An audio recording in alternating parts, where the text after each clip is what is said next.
So another Andy B 2-minute video. If you don't like the sight of blood, then you're okay, because I'm not about to show you blood.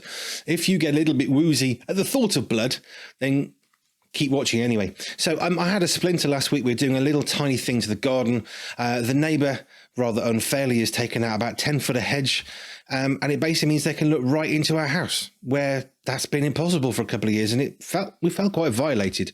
So we got a big blue plastic tarpaulin. It's all we had, and we've covered that gap in the fence.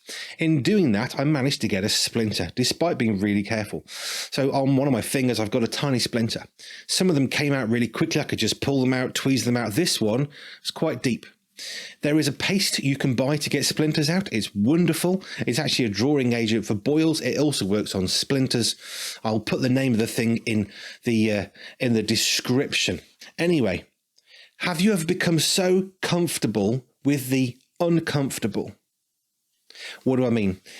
If this splinter didn't hurt, I would possibly have never known about it.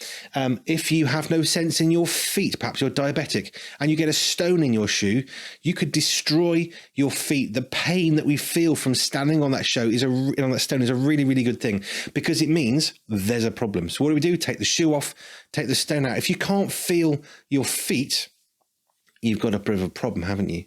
You've got no sense there, so you have to be more careful. Splinters need to be extracted. Sometimes we might not feel it. If it had been somewhere else in my body, perhaps, but it's right at the end of my finger. So I'm always catching it. I type an email and my finger bounces off the keys and I can feel the splinter. The little paste stuff I've got from a pharmacy is working great. In a few days, maybe at the most, it should come out on its own. But if I didn't, I could have an infection. In fact, there was looking like an infection to start with. The paste, again, it draws out anything, so it's not a problem. If we've got things in our life that are bad, we should be uncomfortable with it. As Christians, you might say the word sin. Sin is just another word for saying something that puts distance between me and God.